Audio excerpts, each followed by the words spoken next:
Hello dear friends, welcome to the official YouTube channel of the Home academy.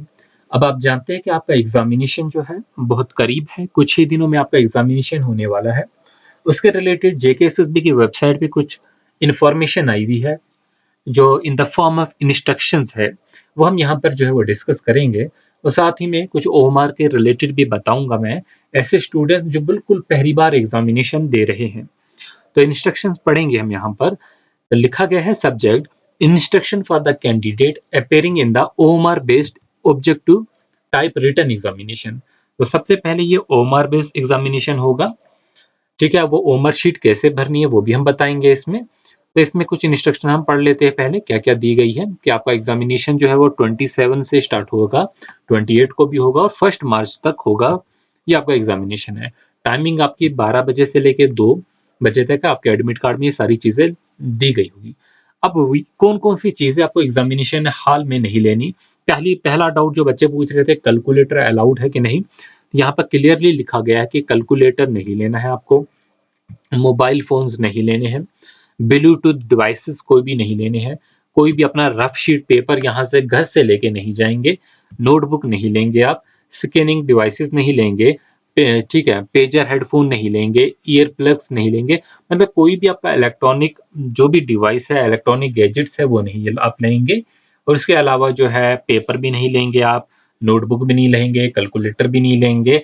ठीक है, ये यहाँ पर चीज़ें जो है वो दी गई है। और ऐसा कोई भी डिवाइस जो कम्युनिकेशन के लिए यूज़ होता है वो आप बिल्कुल अपनी एग्जामिनेशन में नहीं लेंगे। ठीक है, नहीं तो आप पे जो है ये अनफेयर मीन्स का जो है वो केस जो है वो बना सकते हैं और आपको डिस्क्वालीफाइड कर सकते हैं।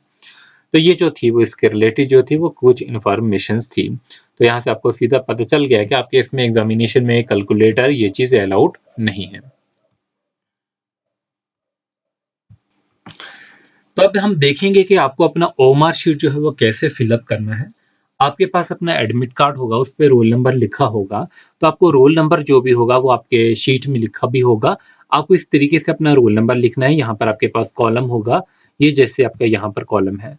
ठीक है, इसको मैंने बड़ा करके ज़ूम करके यहाँ पर किया हुआ है। आप देखेंगे आपने जैसे आपका रोल नंबर है 01206778। ये सपोज़ आप मान लेते हैं कि ये आपका जो है वो रोल नंबर है, ये हमने यहाँ पर लिखा।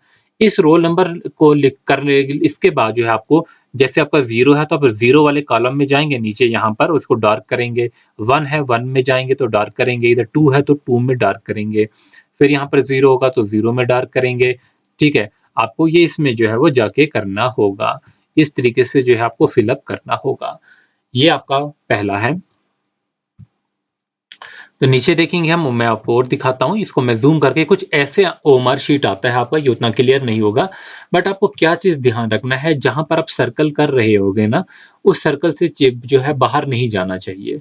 जैसे यहाँ पर जो सर्कल करके आपको दिखाया भी होगा कि क्या चीज़ करेक्ट है, क्या चीज़ इनकरेक्ट है, इस चीज़ को आप पढ़ेंगे। ठीक है? अगर आपके पास ये सर्कल है, आप इसमें से बाहर चले गए, सपोज़ आप ऐसे बाहर निकल गए, तो वो आपका जो है रिजेक्ट हो जाता है।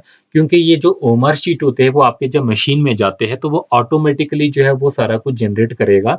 वो आपकी मेरिट लिस्ट जो है वो नेम वाइज़ अगर पूछा गया होगा तो नेम वाइज़ जनरेट करेगा, अगर नंबर के वाइज़ पूछा गया होगा मेरिट के वाइज़ तो मेरिट के वाइज़ जनरेट करेगा। क्योंकि हम जो है ये चीज़ें चेक किए हुए हैं, हमें पता है कि किस तरीके से आपके आंसर जो है रिजेक्ट होते हैं। तो अगर आपका कोई ऑप्शन ठीक भी होगा वो भी रिजेक्ट हो सकता है अगर आपने इसे ठीक जो है फिल अप नहीं किया होगा। तो देख लीजिए, अगर इतना सा सर्कल है तो आपको सर्कल को जो फिल करना है बिल्कुल ऐसे। ठीक है, ये आपका जो होगा करेक्ट मेथड होगा। बट अगर आपने इससे बाहर चले गए तो वो इनकरेक्ट होगा। आपने आधा किया, इनकरेक्ट होगा। तो वो इंस्ट्रक्शन आपके एडमिट कार्ड पे भी लिखी होगी, इस चीज़ से आप जो है इस चीज़ को देख लेना। क्योंकि जब ये सॉफ्टवेयर में जो है आप पूरी लिस्ट बन के आती है, तो उसमें जो है बाद में आप क्लेम नहीं कर सकते हो। आपके पास ओमर शीट होगी, बट अगर आपका क्वेश्चन जो आपने फिल अप ठीक से नहीं किया होगा, तो वो रिजेक्ट हो जाता है। तो इस चीज़ का आप ध्यान रखेंगे, कोई भी ऐसी सिली मिस्टेक बिल्कुल भी है आप नहीं करेंगे। तो एक बार जो है थोड़ा-सा आइडिया आपको मिल गया होगा कि किस तरीके से ये ओएमआर शीट होती है। आप जो है इसे गूगल से जो है ओएमआर शीट डाउनलोड कीजिए और एक बार जो है बिल्कुल इसे देख लीजिए कि किस तरीके से होती है। बेशक इसका एक ज़ेरॉक्स निकाल के जो है आप एक बार घर में जो है फिल अप कीजिए। ठीक है? Thanks for watching, all the best. अगर आप हमारे यूट्यूब चैनल पे नए हैं होम अकेडमी पे, तो चैनल को सब्सक्राइब करना ना भूलिए। बेल आइकन को प्रेस करना ना भूलिए और हमारे सोशल मीडिया अकाउंट फेसबुक से लेकर इंस्टाग्राम, टेलीग्राम से ज़रूर जुड़िए।